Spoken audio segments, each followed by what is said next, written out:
Hey there! Welcome to this week's message from Centralia Christian Church. We are so glad that you are listening, and we hope this message will encourage and inspire you to walk closer with Jesus. Now sit back, relax, and let's dive into the Word together. We're starting today a 3-week series called Unlikely. Now, if you look up unlikely in the dictionary, you will find this: not likely, improbable, likely to fail, unpromising. And there's a lot of different situations, a lot of different events, maybe even some people in our lives that we could apply this word to. Is there not? And over the next couple of weeks, we're going to look at different ways that God uses people or events that we would consider unlikely to accomplish great things for Him. And today we're talking about how God uses unlikely people. And there are a lot of people in the Bible that we would consider to be unlikely, are there not? A lot of people that you wouldn't think God would use them, but He did. And we'll get to some of them in a minute. But there are actually quite a few people in history that we might consider to be unlikely as well, either because they did something unlikely or unexpected, or maybe because the contributions that they made still affect our lives today, but we don't really remember who they are. So I've got a few people I want to talk about. Now, there is one person in this list, and I'll point him out when I get there. I do not agree with what he did, okay? His unlikely event, I do not agree with it. I do not condone it, but I think it is unlikely. So here are a few people that we might consider unlikely. First is Niels Bohlin. And if you know how to pronounce any of these names better than I do, let me know. He invented the 3-point seatbelt in 1958. Before that, the only seatbelts really in cars, if they had any, were lap belts. And cars at that time were also just a lot of exposed metal. So if you have a lap belt, it's really only going to, your legs will be safe. Can't promise about the rest of you. And it really wasn't that helpful in keeping people safe during a crash. So he invented this 3-point seatbelt, and guess what? We still use them in cars today. Philo Farnsworth. He actually invented the TV and didn't get the credit for it. If I remember right, it was something like he made an actual working TV, then kind of just set it aside, and then someone came in and did the exact same thing and filed all the patents and got all the credit for it. Then there's Henry Dunant. He helped bring about the first Geneva Convention in 1864, and he founded the Red Cross. Or Maurice Hillman. He invented over 40 different vaccines, which is pretty incredible, but the reason he did it was all because his daughter contracted mumps. So he set out to find a vaccine for that, succeeded, and then just kept going and created over 40 more. And there's also Witold Pilecki. I probably didn't say that name right, but he volunteered to get captured 3 different times in World War I, including a volunteer stay at Auschwitz so he could pass on information to Allied forces, all to help his home country of Poland.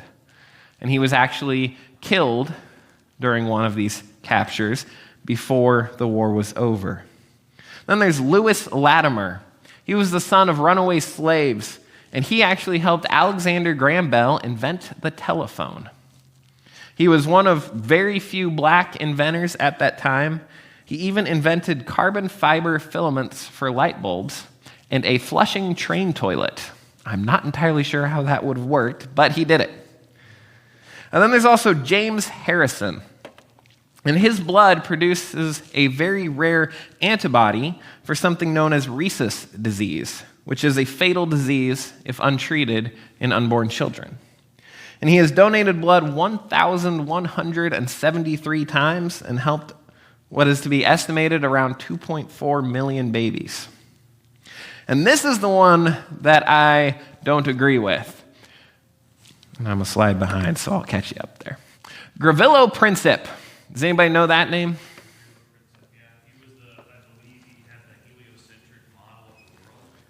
I'm not sure about that. What I found, unless there was another one, is that Gavrilo Princip, at age 19, he did.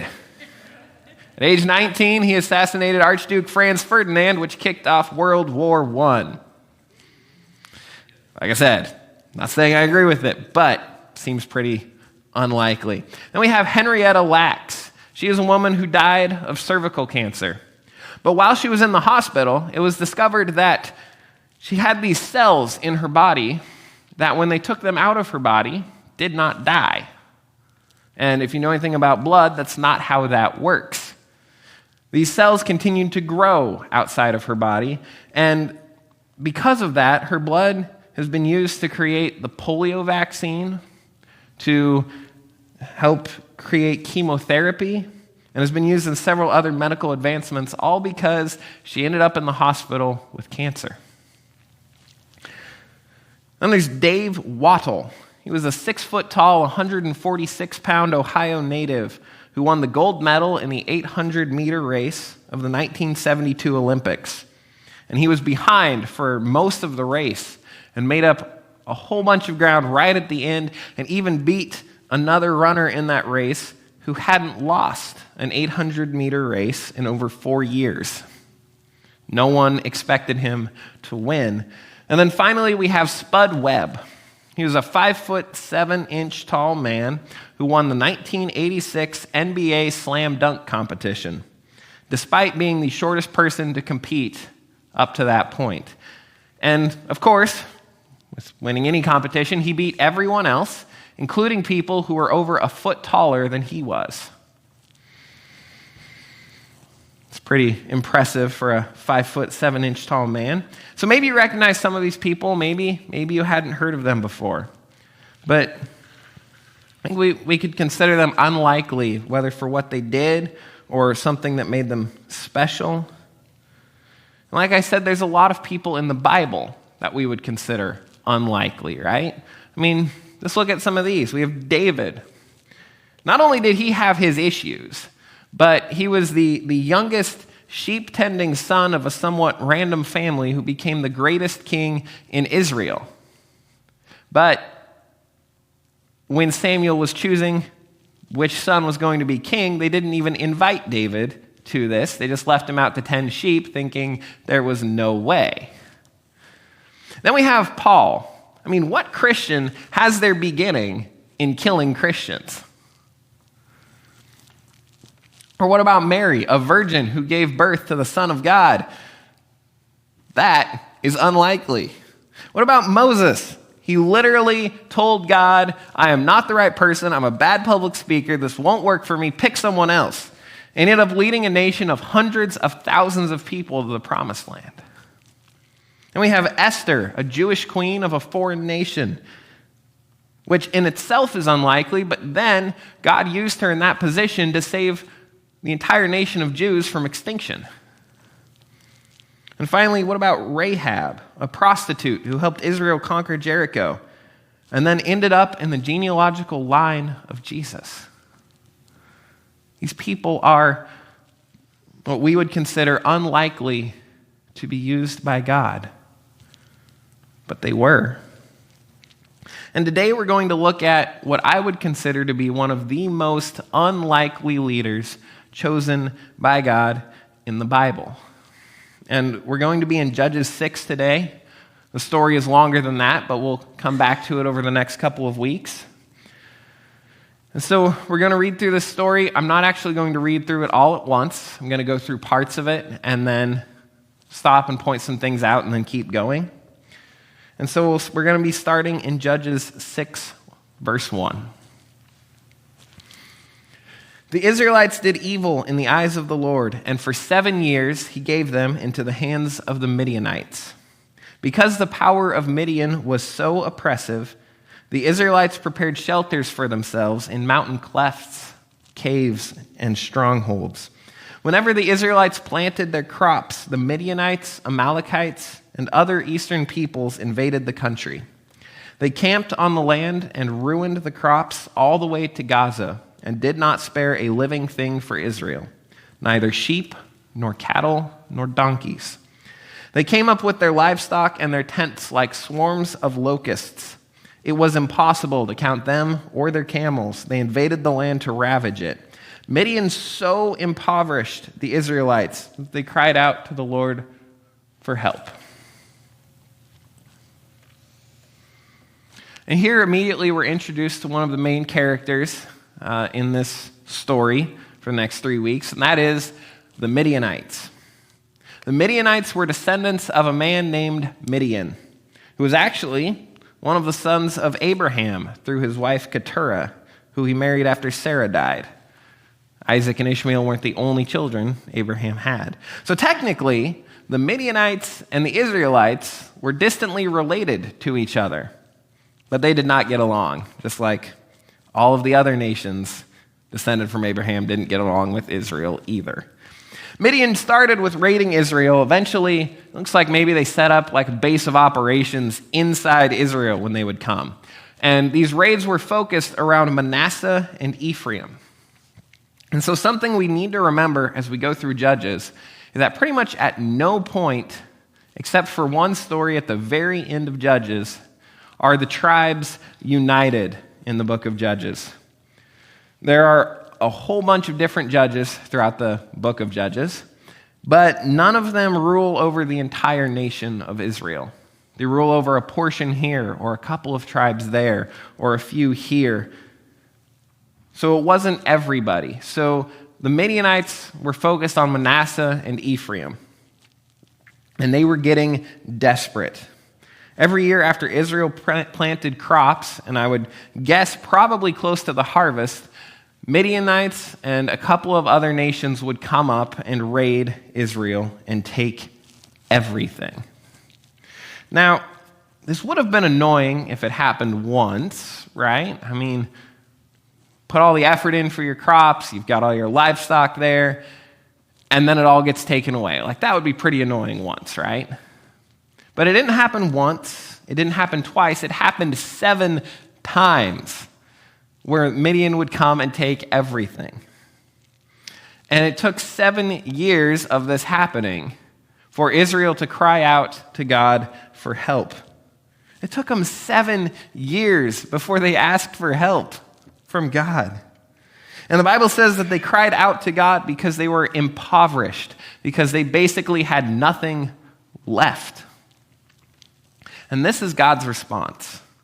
When the Israelites cried out to the Lord because of Midian, he sent them a prophet who said, "This is what the Lord, the God of Israel, says. I brought you up out of Egypt, out of the land of slavery.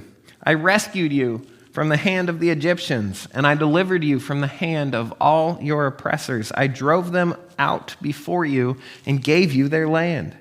I said to you, I am the Lord your God. Do not worship the gods of the Amorites in whose land you live. But you have not listened to me." So we're actually going to come back to this in a little bit, but the prophet reminds Israel that God has done all of these things for them. He rescued them from Egypt, drove out the Canaanites before them, gave them this land, but the Israelites abandoned him. And so this is, rather predictably, the punishment they're in for. But that doesn't mean God is going to abandon them, although he probably would have been right to do so. The angel of the Lord came and sat down under the oak in Ophrah that belonged to Joash the Abiezrite, where his son Gideon was threshing wheat in a winepress to keep it from the Midianites. When the angel of the Lord appeared to Gideon, he said, "The Lord is with you, mighty warrior." So this isn't the end of Gideon's interaction with the angel. But we have to talk about some stuff. So Gideon is our other main character, and his name literally means cutter down, feller, or hewer. I don't know, maybe he was a logger before this, who knows. His name later would also be known as Jerubbaal, which means let Baal contend with him. And I don't know that all of that has a ton of significance, but it is kind of interesting. We're told he's the son of Joash the Abiezrite. And Joash only appears in one place in this story, but we find out that Joash owns an altar to the false god Baal. So Gideon is the son of someone who worships a false god, but here he is being chosen by God to lead Israel. Kind of an interesting choice, but it's going to get better. We're told Gideon is threshing wheat in a wine press to keep it from the Midianites. Now, has anyone in here ever personally threshed wheat? Okay, I have not either. I looked up some of the basics. When you harvest wheat, you're after the kernels of wheat. And these kernels come wrapped in this outer layer called chaff. This isn't something you want, and it's also very light. So what you would do is you'd get this giant board, you'd attach large pointy rocks to one side of it, and then you'd put a whole bunch of weight on the other side, and you would drag it across this wheat. And the sharp stones would break up the chaff. And then you'd take it and you'd toss it in the air, and the wind would blow all the chaff away, and the kernels would drop back to the ground. And this was typically done on a threshing floor, which was some kind of large flat surface that was out in the open air, usually just outside of a village or a city where the wind wouldn't be blocked by anything. And we find Gideon doing all of this in a wine press. So a wine press is set in a depression in the ground. I'm not really sure how deep, but it was either deep enough or well hidden enough that you could work in it without being seen, which would not be ideal for getting the wind to blow all of the chaff away from the wheat. So he's hiding in this wine press, threshing wheat, and it says, the angel of the Lord came to him and said, "The Lord is with you, mighty warrior." Mighty warrior? The dude's hiding in a wine press, threshing wheat, where it's not a good place to thresh wheat because he's hiding, and he's called a mighty warrior.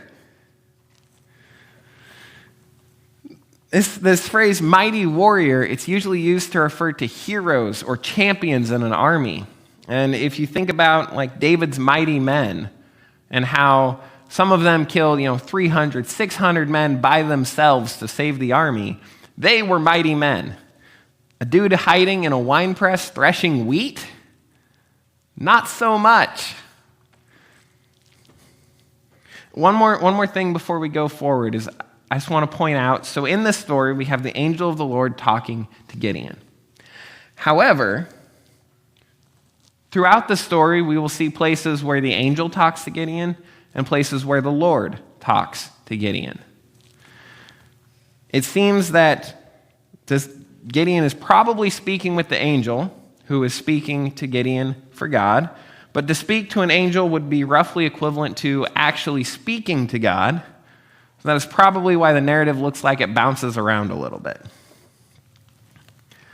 "Pardon me, my Lord," Gideon replied, "but if the Lord is with us, why has all this happened to us? Where are all his wonders that our ancestors told us about when they said, 'Did not the Lord bring us up out of Egypt?' But now the Lord has abandoned us and given us into the hand of Midian." The Lord turned to him and said, "Go in the strength you have and save Israel out of Midian's hand. Am I not sending you?" Gideon responds to the angel not with his personal doubts first, but with doubt in God. I mean, seriously, couldn't God have found someone better for this job than Gideon, whose first instinct is to doubt God? And so his questions here appear to be a direct contradiction to the prophet's message at the beginning of this story. The prophet was reminding the people that God rescued them from Egypt. God delivered them from their oppressors. He drove them out, gave them their land, said, "I am your God." And then the Lord finished saying, "You have not listened to me." Gideon, on the other hand, says, "Well, our ancestors told us that the Lord brought us out of Egypt, but why has all this happened? Where are all his wonders now? The Lord has abandoned us and given us into the hand of Midian." Gideon doubts God is with them, when in reality this couldn't be further from the truth. But God doesn't even bother to answer Gideon's doubts, his objections. He simply says, "Go in the strength you have and save Israel out of Midian's hand. Am I not sending you?"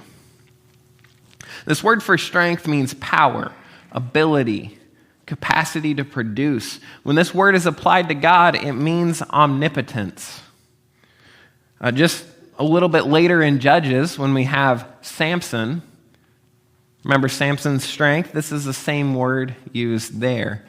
And Samson, if I remember right, carried 2 600-pound city doors on his back for something like 3 miles simply because he felt like it. The dude was strong. So there's a couple of possible meanings to what God is saying here. The first is God might be saying, "Gideon, why don't you just go ahead and see if you can save Israel with the power you have? Why don't you try it? See how it goes." Or maybe God is saying, "Gideon, I am giving you a task that you cannot do. You know you can't do it. I know you can't do it. I'm pretty sure everyone knows you can't do it. But when you reach the end of your strength, which admittedly will be very, very quickly, you will find my power, my omnipotence will be right there, and you will see how I am in control." As I was researching for this message, I came across this statement. "He is strongest who realizes, who has discovered the finite limitations of his own capacities in light of the limitless resources of God through his Spirit." In other words, we are strongest when we realize how small our power is in comparison to God. So God could be saying, "Gideon, just stop. Stop the doubting, stop the questions. Just go, do it, and you'll find me. You'll find my strength right there." I mean, I'd like to think if I were in Gideon's shoes, I would have, actually gone and done it. But Gideon is not done. "Pardon me, my lord," Gideon replied, "but how can I save Israel? My clan is the weakest in Manasseh, and I am the least in my family."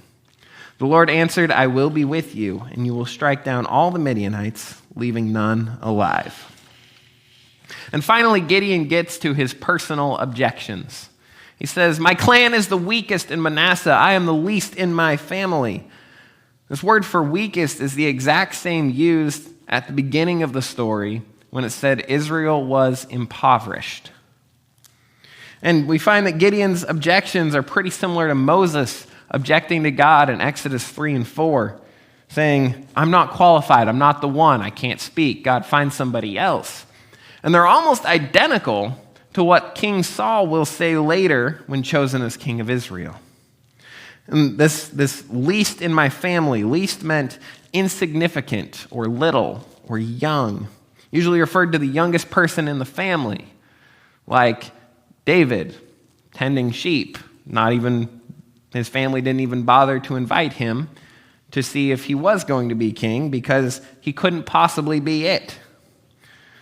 And God's response was, "I will be with you." Well, Gideon still isn't convinced, though, so he wants a sign. Gideon replied, "If I now have found favor in your eyes, give me a sign that it is really you talking to me. Please do not go away until I come back and bring my offering and set it before you." And the Lord said, "I will wait until you return." Gideon went inside, prepared a young goat, and from an ephah of flour he made bread without yeast. Putting the meat in a basket and its broth on a pot, he brought them out and offered them to him under the oak. The angel of God said to him, "Take the meat and the unleavened bread, place them on this rock, and pour out the broth." And Gideon did so. Then the angel of the Lord touched the meat and the unleavened bread with the tip of the staff that was in his hand. Fire flared from the rock, consuming the meat and the bread.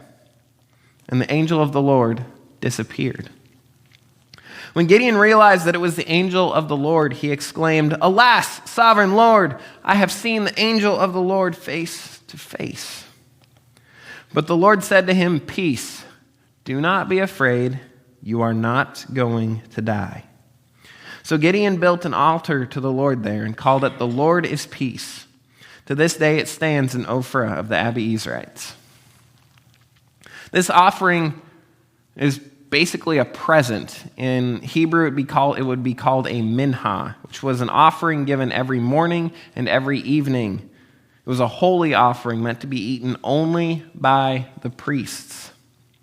So Gideon brings this food out, the meat and the unleavened bread. I actually had some crackers in my office that's basically unleavened bread. I was going to bring it. They're still in my office. But the angel has him set it on a rock and drench the meat and the crackers with this broth. And then the angel touches the offering. It's consumed by fire, and the angel disappears. And then, and only then, does it seem Gideon understands who he is talking to. God has been talking to him this entire time. Gideon has been responding with objections and questions, doubts. And then the angel disappears, and he realizes, that was an angel. I think I'm going to die. Now, I don't know exactly what angels looked like in the Bible, but I do know that they were terrifying. Anytime an angel addressed somebody, they were terrified. They'd fall on their face. Or you have the angel that killed 186,000 men in one night. I mean, angels were terrifying. And as far as I've found, there's only 2 places in the Bible where people talked to an angel and did not understand it at first. The first one is right here, Gideon.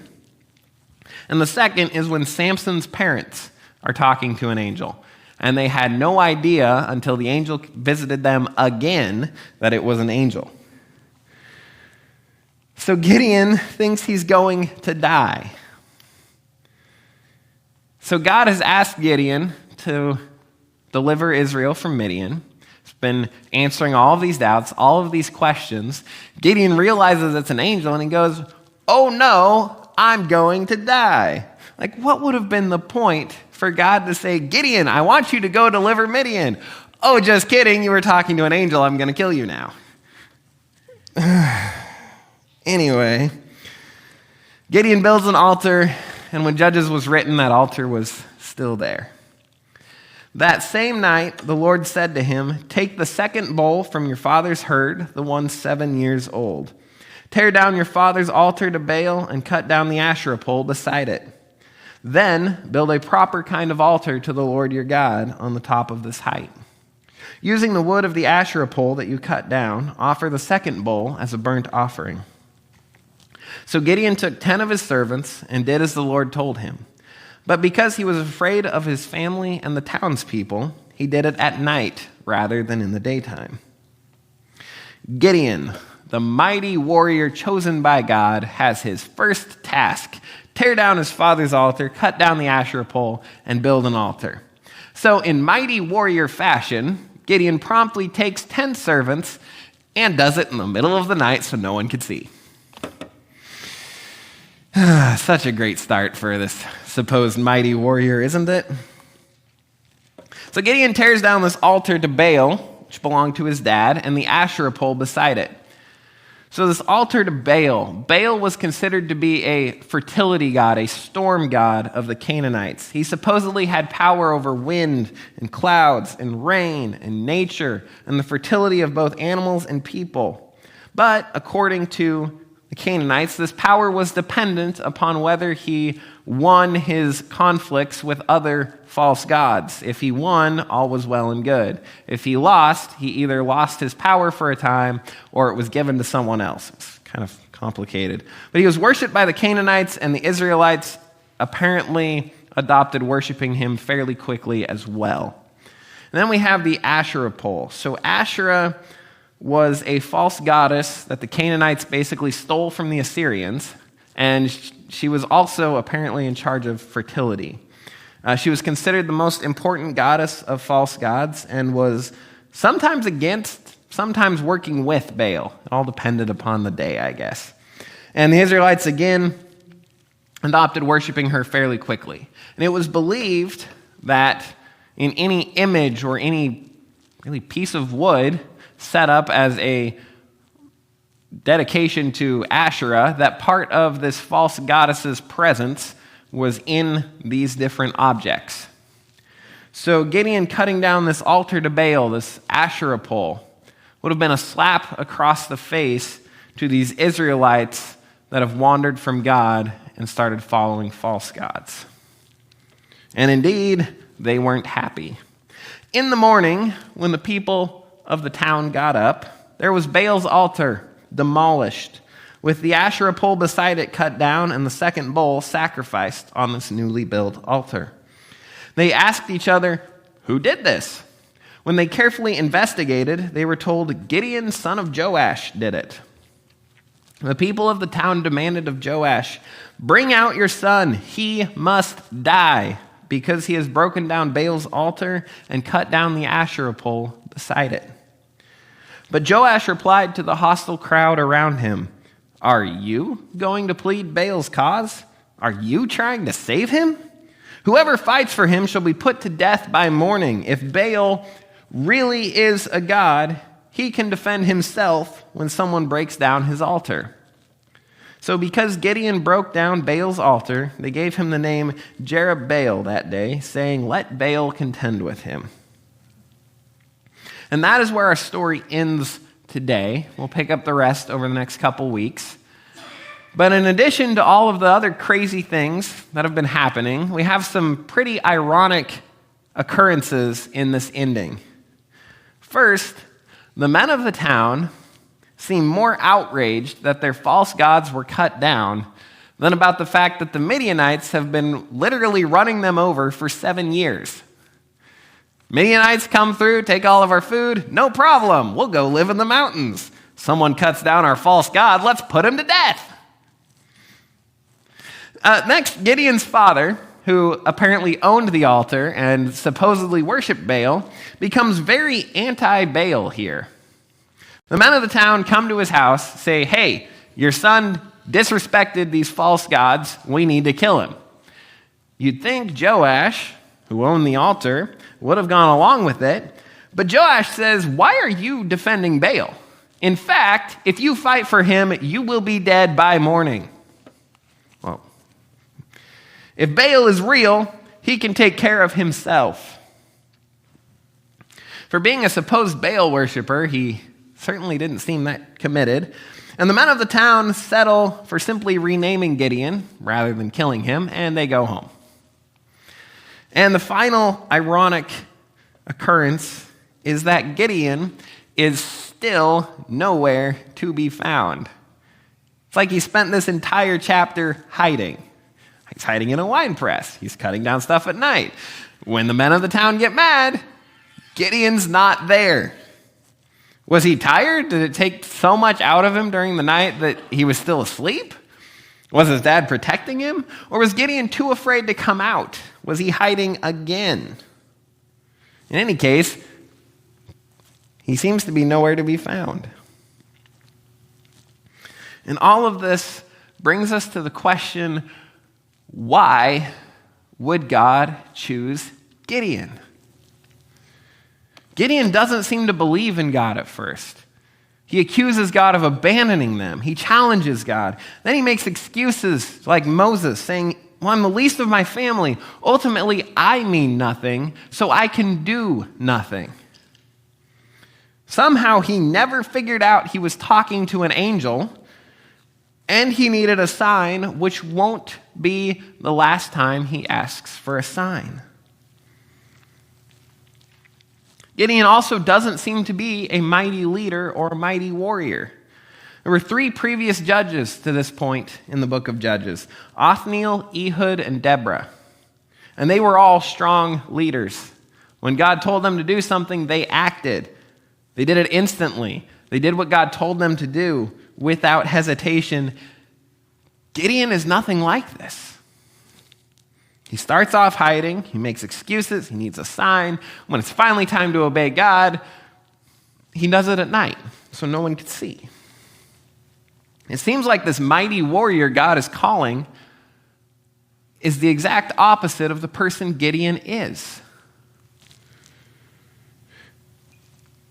And yet, God loves using unqualified, unlikely people. We see this over and over throughout the Bible. People who really had no business doing, really anything for God end up doing these crazy things, accomplishing so much for God. Also, if you think about it, Israel in Judges really isn't that dedicated to God. They're stuck in this cycle where they wander away from God. They get in trouble. They ask God for help. God saves them, and they wander away again. So I guess why wouldn't God come up with the solution where the only possible answer would be that God himself saved? We also see that God likes to use people in spite of their weaknesses. Think about Paul or David or Moses, Abraham. He even had Noah, a whole bunch of others to that list. Why not add Gideon to the list too? Finally, look at this verse. But the Lord said to Samuel, "Do not consider his appearance or his height, for I have rejected him. The Lord does not look at the things people look at. People look at the outward appearance, but the Lord looks at the heart." And this comes from 1 Samuel 16, where Samuel's been sent to the house of Jesse to pick the next king. And he enters and he sees the oldest son, this tall, strong, like you look up the word king in the dictionary, and Jesse's oldest son would be the picture to illustrate. Like, looked like everything. And Samuel's like, there he is. My job is complete. I've found the king. And God says, no, Samuel, not so fast. Don't look at his appearance or his height. I do not want this man to be king. We can look at people. We can look at the outside. We can look at their haircut, their physical appearance, whether they're in shape or not in shape. And we can see what they're likely to do or not likely to do.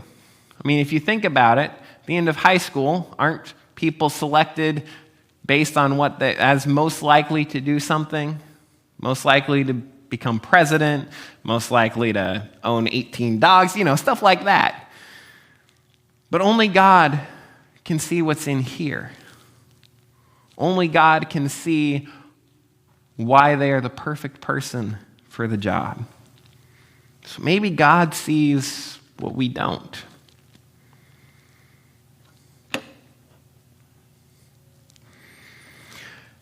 How many of us, just by show of hands, how many of us have weaknesses? How many of us have weaknesses? Okay. What about shortcomings? You guys got any shortcomings? What about faults? You guys got any faults? Okay. I'm right there with you. If you have any questions about that, you can always ask my wife. She'd be more than happy to share some of my faults and shortcomings. We could say that all of us are unlikely to be used by God, right? In some way, all of us are not perfect. In the past, when we've suggested a Bible chapter for you guys to read, we've used the fact that it was raining as an excuse. Today, it's not raining. I don't have that excuse. But it is very sunny. It is warm. We need the sun. We don't get as much as maybe we'd like. So if you find yourself sitting in the sun today, just want some alone time, I encourage you to pull out your Bible, your phone, and read Hebrews 11. It's not a crazy long chapter, but Hebrews 11 is known as the Hall of Faith. There's a whole bunch of people listed in there, and it says they did this by faith. By faith they did this. But all of these people who made it into this list, they all had weaknesses. They all had shortcomings. They all had, some of them, a lot of faults. They would have been unlikely as well. So maybe, even though we aren't perfect, God can still use us. Maybe we don't have to be perfect, because maybe the end goal isn't to make a name for ourselves. I personally wake up every day and I'm like, I feel unqualified. Like, I didn't go to school to study children's ministry. I don't feel very qualified to be doing this. But maybe the end goal isn't to say Nate is the best children's minister that has ever been. Maybe the end goal is just to follow God and see his power work. Maybe that's the end goal. Maybe we don't need to make a name for ourselves. Maybe we don't have to be the best, but maybe we can show how awesome God is. So maybe it's okay to do something out of our depth. I'm somebody who likes to be in control. I like to do something. If I'm going to do it, I want to do it well. I would stay up late in college to make sure that my paper could be as good as it possibly could be. If I didn't feel good about it, I would work until it was good. But maybe that's not what God is calling us to do. Maybe he's calling us to do something a little out of our depth. Maybe something we don't entirely feel qualified for or comfortable with. But the key is that we actually have to do it. We don't get to sit back and say, God, I certainly am unqualified for this task, but I think you'll work it out. And then just move on in our life and do nothing about it. We don't get to do that. If God is calling us to do something, we have to do it.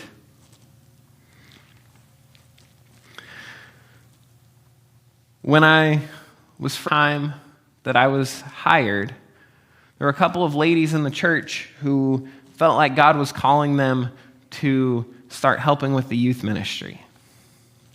It kind of felt like God had been calling them for some time to do it. They didn't really want to, though. They didn't feel like they'd be very good at it, but they felt like God was asking them to do it.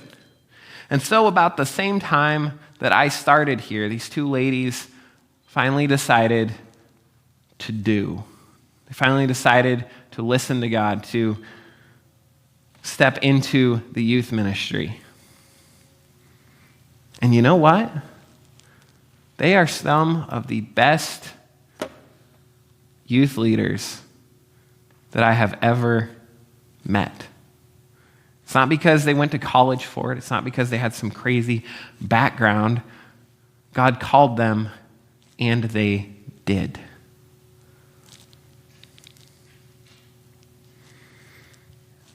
God likes to use unlikely people.